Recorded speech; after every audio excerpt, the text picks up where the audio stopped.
Hey everyone, today we're going to take a quick look at Mikey Varas, San Diego FC, the brand new MLS expansion team's first head coach.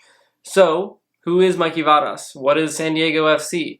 These are a lot of unknowns given that they're a brand new MLS team. Mikey Varas himself has never really had an established head coach role. He spent a very brief stint of only 2 games as the interim manager when Greg Berhalter was sacked for the USMNT versus New Zealand and Canada. There's not a whole lot we can learn from just those 2 games. So where does most of his experience come from? He's coached at various youth levels, both at FC Dallas and the UN's men's national team.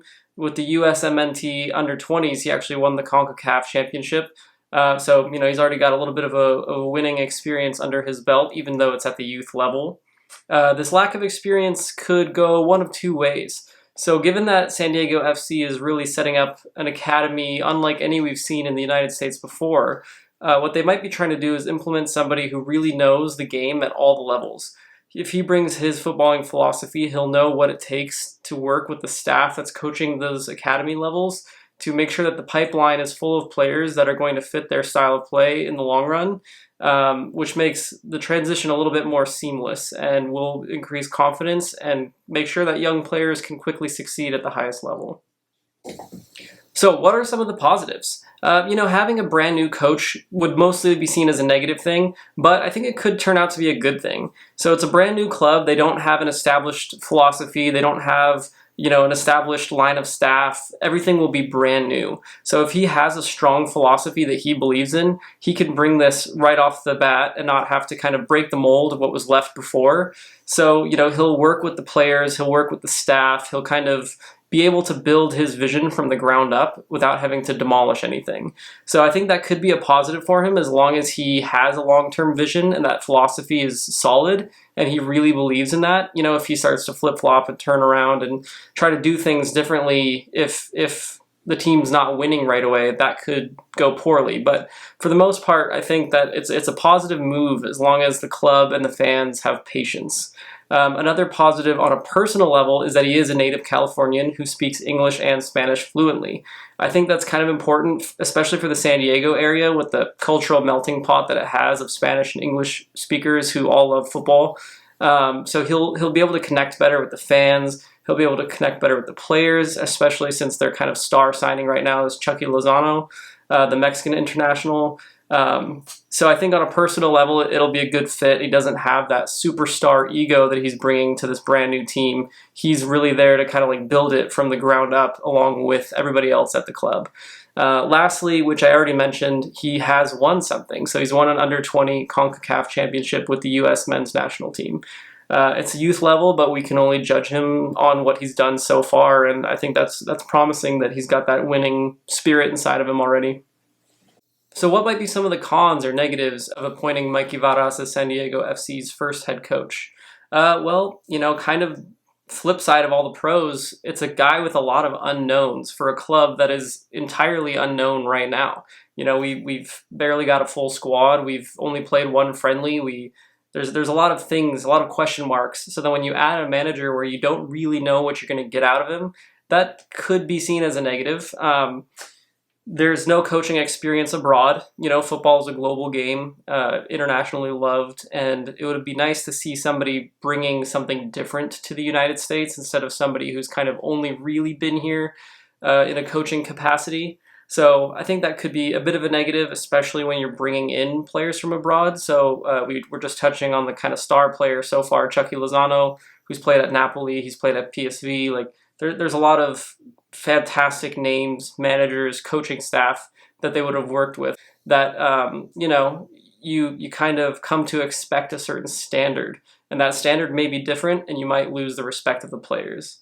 Another possible negative is that he doesn't have experience or background to fall on. So if things don't go well right away, does he have the trust of the San Diego FC leadership?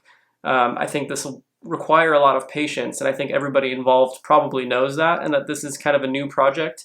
But when things are going sour, will they maintain that trust and allow Mikey Varas to turn the ship around? Those are things that we'll have to wait and see. Another negative is, I think, just the marketing. So with any new expansion team in any sport, you have to hit the ground running. You have to get a fan base. You have to establish a connection. You need to get people coming back. So if you're an unknown coach, even within the United States, you're not going to have that kind of star power pool that some other coaches might have had. And again, you're kind of lacking in a real established leader for everybody to get behind right away.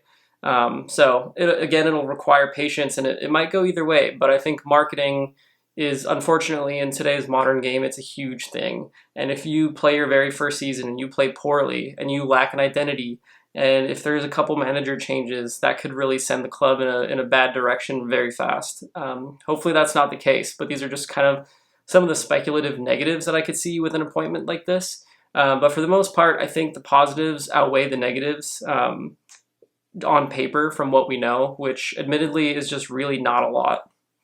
So I think the biggest question on everyone's mind is probably going to be, how is he going to play? What is his style of play? What is his footballing philosophy?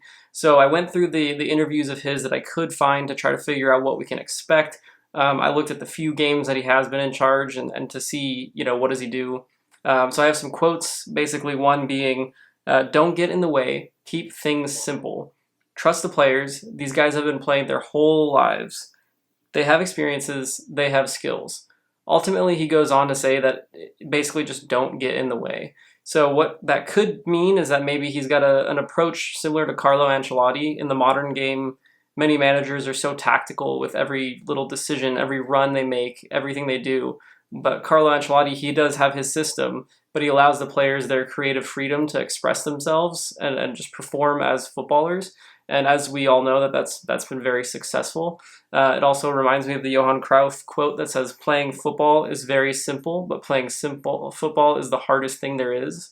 So, it's basically one thing to say, it'll be that they're going to play simple and let the players do their thing out on the pitch. But we'll have to see how that actually manifests itself, especially given that it is a new club and results are going to be important. So do you let that slip? Do you try to go for a more defensive, solid approach instead of letting the players do their thing? We'll have to wait and see. He said, we want to go after the game. We want to score goals. So I think he wants to be a very positive attacking football side, which I think is great, especially for a new club. Get the fans off their feet, get people watching, highlights, videos, get as much attention on this team as you possibly can. He said, we want players and a team that are able to find solutions under pressure. So that kind of means to me that they're probably going to be playing out the back. So they want to be comfortable with their defenders and midfielders being able to just play it out, keep it simple, but play it out from the back, and that'll probably lead to a lot of mistakes, a lot of counterattacks, a lot of goals, especially early on when the team isn't really quite gelled yet. But I do think long-term that'll lend itself to this attractive style of football that they're hopefully trying to play with the rest of these quotes. He said, we're going to be brave to play. With that is going to cost, means mistakes are going to be made, and we're going to pay the price at times. I think that goes with what I was just saying. They're going to commit a lot of players forward, and that's going to leave them exposed at the back, but hopefully it pays off. He said they want to be relentless in pressing and to expect exciting football. I think especially the high press is something that shows up a lot in talk about football these days. So it'll be really interesting to see how he implements that. I think it's one of the toughest things to get right in the game, to know who's going to activate that press. When one player goes, does the next player go?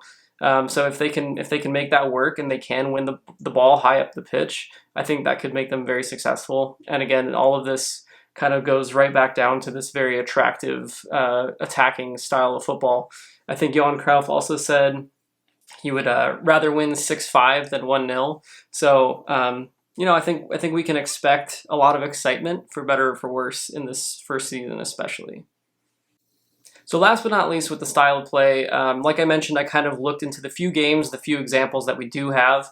So with the U.S. men's national team, when he had those 2 games in charge, in one of them he played a 4-3-3. In the other, it looked a little bit like a 4-4-2. But again, it's not his squad selection, and he's not really worked with these players. He hasn't implemented his system, so I don't think it's really good to judge off of that. They did just have their first preseason friendly against New York City FC. So I did take a look at that, and what I saw was pretty interesting. It was mostly 4-3-3, I would say, especially in possession, with the fullbacks pushing really high up the pitch and the midfielders dropping a little bit. Then out of possession, it looked almost like the fullbacks would drop a little bit more while the midfielders would kind of lead the press. So I would say, to boil it down to a formation, I think we're likely to see a 4-3-3, especially with that star power of Chucky Lozano on the wing. We'll want to emphasize that wing play and make sure that he's got all the opportunities he can to make an impact offensively. So what will be really interesting to see with everything kind of combined here of this high press, this attacking fullbacks, the midfielders, they're going to be extremely important in knowing when to press and when to drop and when to cover their fullbacks and when not. And I think that rhythm is going to be very interesting to see. So I expect to see that midfield three, if this is ultimately what they go with, kind of moving like that metronome back and forth, up and down the pitch, kind of like a more engine type midfield. Maybe not the primary source of chances, but they're going to be so crucial in, especially off the ball, how they close down that space, where they plug those gaps. So yeah, it'll be a fun project to watch. I'm really curious to see how this goes, especially in the beginning. Hopefully there's still a few more signings to come. I think I'll make some more videos on kind of MLS transfer. I think it's one of the more complicated leagues to follow when it comes to designated players and allocation money and all that good stuff. So hopefully we can dig into this a little bit. Hopefully Mikey Varas starts well. I'm excited to see what this team does. I think overall that the first coach appointment is a positive one. I think the club is really emphasizing its academy and wanting to play the right way, establishing a philosophy, having a pipeline from youth to senior, which is something that doesn't really exist in North American soccer very much. So I would love to see that, do very well and kind of follow that more international model of things that are very common in other countries that you would have never even heard of here in the United States if you weren't following football closely. So yeah, it'll be an interesting season, and let's see what the guy can do.